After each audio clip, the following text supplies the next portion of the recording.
दोस्तों, इंसान अपने ही कर्मों का कैदी है। जो बोता है वही काटता है। कोई भी अपने कर्मों के फल से बच नहीं सकता। तो आइए इस कहानी में देखें कैसे इंसान अपने किए का हिसाब चुकाता है। एक घने जंगल में एक गिद्ध अपने बच्चों के साथ एक पुराने पेड़ पर रहता था। वह गिद्ध अपने बच्चों से बहुत प्यार करता था और हमेशा उनकी देखभाल करता था। एक दिन गिद्ध अपने बच्चों के साथ जंगल में घूमते हुए एक खुले मैदान में पहुंचे। वहां उन्होंने एक पुरुष और महिला को देखा जो अत्यधिक तकलीफ में थे। दोनों की हालत बहुत बुरी थी। वे कष्ट और दुख से कराह रहे थे। उनके शरीर पर घाव थे जिनसे खून बह रहा था और उनकी स्थिति देखकर ऐसा लगता था कि वे बीमारी या किसी विपत्ति का शिकार हो चुके थे। उनके चेहरे पर पीड़ा की गहरी छाप थी। किसी भी व्यक्ति की वहां पर कोई मदद नहीं थी। तभी गिद्ध के बच्चे उस स्थान पर पहुंचे और अपनी दृष्टि उन दोनों पर डाली। उन्होंने जब दोनों के शरीर से बहते खून और मांस को देखा तो वे उत्सुकता से अपने पिता से बोले, पिताजी, अब तक हम सिर्फ जानवरों का मांस खाते आए हैं, लेकिन आज हमारी इच्छा है कि हम इंसान का मांस खाएं। क्या आप हमें यह मौका देंगे? गिद्ध ने बच्चों की बात सुनी और गंभीरता से कहा, बच्चों, जो भोजन हमें दिया गया है वही सर्वोत्तम है। अपनी इच्छाओं को ज्यादा बढ़ाना खुद के लिए हानिकारक हो सकता है। आजकल इंसान का मांस बहुत अधिक अपवित्र हो चुका है। वह अब खाने योग्य नहीं रहा। इंसान ने इतने निम्न कर्म किए हैं कि उनका परिणाम देखकर शर्म महसूस होती है। गिद्ध ने एक गहरी सांस ली और बच्चों से कहा, बच्चों, कभी सोचा नहीं था कि इंसान जो खुद को धर्म और कर्म का झाता समझता है इतना गिर सकता है। याद रखना, भूखे रह जाना, लेकिन इंसान के मांस को खाने का विचार भी मत करना। गिद्ध के बच्चों ने आश्चर्य से पूछा, पिताजी, ऐसा क्या है कि हम इंसान का मांस नहीं खा सकते? गिद्ध ने गंभीर स्वर में कहा, मैं तुम्हें एक कहानी सुनाता हूं, ठीक उन्हीं दो लोगों की जिनका मांस खाने के लिए तुम इतने उत्सुक हो। गिद्ध ने गंभीर स्वर में कहा, अगर तुम इनके कर्मों को जान लोगे तो इंसान का मांस खाने की इच्छा कभी नहीं करोगे। गिद्ध के बच्चों की जिज्ञासा बढ़ गई। वे उत्सुकता से बोले, पिताजी, हमें वह कहानी जरूर सुनाइए। हम भी जानना चाहते हैं कि आखिर इंसान का मांस क्यों वर्जित है। हम पूरे ध्यान से आपकी बात सुनेंगे। कृपया हमें यह कहानी सुनाइए। गिद्ध उड़कर पास के एक पेड़ की डाल पर बैठ गया। उसने बच्चों की ओर देखा और कहा, बच्चों, यह कहानी उन्हीं दो लोगों की है जिनका मांस खाने की इच्छा तुम कर रहे हो। गिद्ध ने बच्चों की ओर देखते हुए कहा, जो नीचे कोढ़ से ग्रस्त पड़े हैं, कभी ये दोनों एक समृद्ध राज्य के राजा और रानी थे। इस पुरुष की पहले भी एक पत्नी थी जो अब इस दुनिया में नहीं रही। राजा और रानी के बीच गहरा प्रेम था। राजा अपनी पहली रानी से भी बहुत प्रेम करता था। उसके राज्य में चारों ओर खुशहाली थी। प्रजा उसे सम्मान देती थी और राजा भी उनकी भलाई के लिए समर्पित था। वहां किसी को कोई दुख नहीं था। राजा अपने राज्य के कार्यों में व्यस्त रहते हुए सुखपूर्वक जीवन बिता रहा था। लेकिन कुछ समय बाद रानी ने एक कन्या को जन्म दिया और दुर्भाग्यवश उसी के साथ इस संसार को छोड़ गई। इस घटना ने राजा को गहरे सदमे में डाल दिया। उसके मन में यह धारणा बैठ गई कि उसकी बेटी ही उसकी प्रिय रानी की मृत्यु का कारण बनी। क्योंकि राजा रानी से अत्यधिक प्रेम करता था, उसकी कमी को सह पाना उसके लिए असहनीय हो गया। इस दुख ने राजा को भीतर तक तोड़ दिया। उसकी हालत मानो पागलों जैसी हो गई। उसके मन में यह धारणा गहराई तक बैठ गई कि उसकी पत्नी की मौत की जिम्मेदार उसकी अपनी बेटी है। अब वह न तो बेटी से कोई लगाव रखता था और न ही उसकी ओर देखता था। धीरे धीरे उसका दिल कठोर हो गया और वह मन ही मन उससे घृणा करने लगा। वह बार बार कहता, यह मेरे घर में बेटी नहीं, अशुभता बनकर आई है। इसी के कारण मेरी रानी मुझे छोड़कर चली गई। राजा को सभी ने समझाने की कोशिश की। जो होना था वह हो गया। अब अपनी बेटी से इतनी नफरत क्यों? लेकिन राजा के कानों तक किसी की बात नहीं पहुंच रही थी। दोस्तों, आपको बता दें कि रानी बहुत ही धार्मिक प्रवृत्ति की थी। वह भगवान की भक्ति में लीन रहती थी।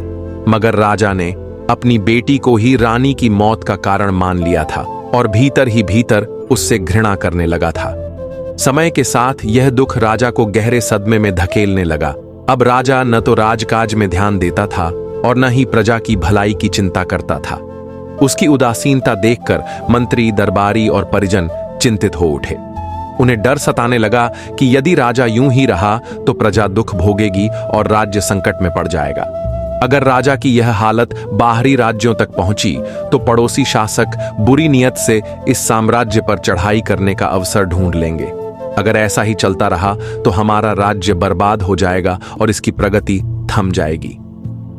सभी ने राजा को समझाने की बहुत कोशिश की, लेकिन वह रानी की यादों से बाहर नहीं आ सका। उसकी मासूम बेटी हर समय रोती रहती, लेकिन राजा ने कभी उसे नजर उठाकर भी नहीं देखा।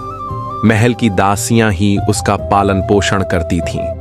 राजा उसे अशुभ मानता था और इसी वजह से उसे अमंगल कहकर बुलाने लगा। धीरे धीरे यही उसका नाम पड़ गया।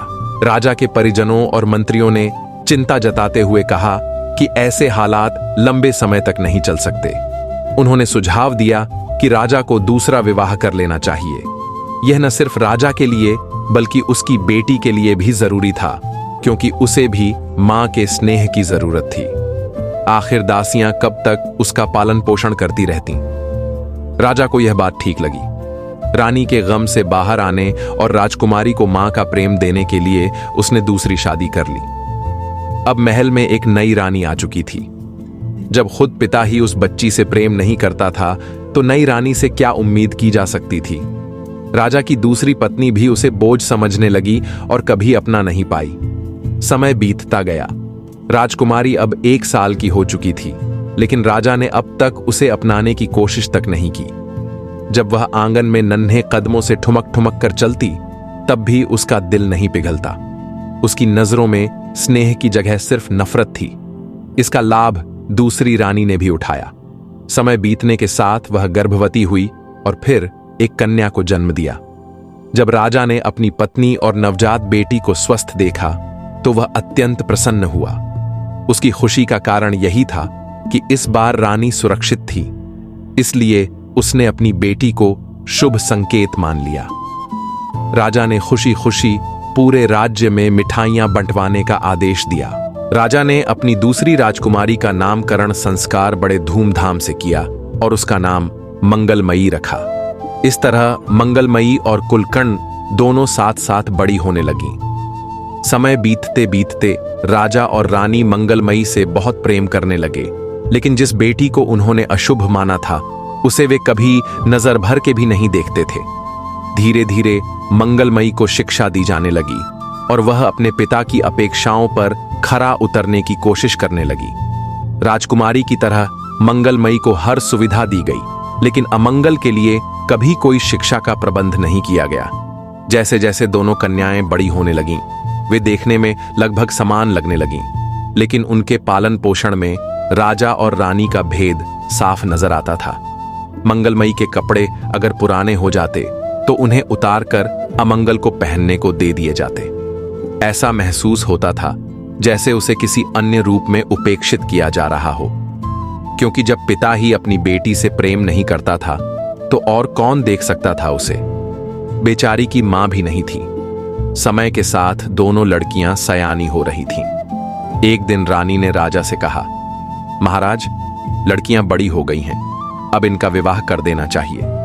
जो अमंगल थी वह अब धार्मिक प्रवृत्ति की बन गई थी, बिल्कुल अपनी मां की तरह जो भगवान की पूजा करती रहती थी, जबकि मंगलमयी हमेशा अहंकार में डूबी रहती थी।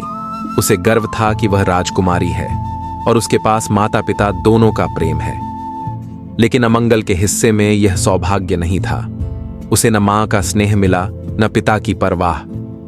अमंगल स्वभाव से समझदार थी। चाहे उसकी सौतेली मां उसे कुछ भी कहे या उसकी बहन उसे नीचा दिखाए, वह चुपचाप सहन कर लेती थी। राजा और रानी भले ही उसे तिरस्कृत करते थे, लेकिन महल के बाकी लोग अमंगल के प्रति हमदर्दी रखते थे। लेकिन मंगलमयी और उसकी मां हमेशा अमंगल को डांटती रहती थीं। राजा तो अपनी प्रिय बेटी मंगलमयी को देखकर फूला नहीं समाता था, लेकिन अमंगल को देखते ही नजरें फेर लेता था। बेचारी अमंगल अपने पिता के स्नेह के लिए तरसती रहती, लेकिन राजा उसे अपनी आंखों के सामने तक नहीं आने देता था।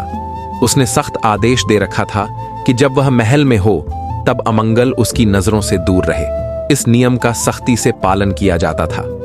लेकिन अब जब दोनों बेटियां विवाह योग्य हो गई थीं, तो शादी तो करनी ही थी। चाहे राजा अमंगल से कितना भी घृणा करता हो, पर उसका विवाह करना अनिवार्य था। रानी ने राजा से कहा, महाराज, दोनों बेटियां बड़ी हो गई हैं, अब इनके लिए योग्य वर तलाश करना चाहिए। राजा ने सहमति में सिर हिलाते हुए कहा, हां रानी, विवाह तो करना ही होगा, और जितनी जल्दी हो जाए उतना अच्छा। कम से कम अमंगल का साया हमारे महल से हट जाएगा। राजा की बातों से साफ था कि वह अपनी बेटी अमंगल से असीम नफरत करता था। रानी तो सौतेली थी, उससे क्या उम्मीद। वह तो पहले से ही अमंगल से घृणा करती थी और घर के सारे काम उसी से करवाती थी। रानी ने राजा से कहा, महाराज, क्यों ना पहले अमंगल का विवाह कर इसे इस घर से निकाल दें। हमारी बेटी मंगलमयी का विवाह बाद में करेंगे। राजा ने कहा, ठीक है, पहले इसका विवाह कर देते हैं। जैसा ये है वैसा ही लड़का ढूंढ लेते हैं। रानी हंसते हुए बोली, अरे महाराज, इसके लिए तो कोई अंधा या भिखारी ही सही रहेगा। ये कहां राजमहल के योग्य है। जहां भी जाएगी हाल बेहाल कर देगी। अपनी मां को तो खा ही गई, अब वहां भी न जाने क्या क्या अनर्थ करेगी। इसके कारण हमें न जाने कितनी बातें सुननी पड़ेंगी। राजा ने रानी की बात से सहमति जताते हुए कहा, तुम बिल्कुल सही कह रही हो। फिर उसने तुरंत अपने महल में नाई और पंडित को बुलवाया और आदेश दिया, अमंगल के लिए ऐसा वर खोजो जो अंधा हो, बेसहारा हो और जिसका कोई परिवार न हो। राजा की आज्ञा पाकर नाई और पंडित वर की तलाश में निकल पड़े। वे चलते चलते एक दूरस्थ गांव पहुंचे, जहां मंदिर के बाहर उन्होंने एक बूढ़ी औरत को बैठे देखा।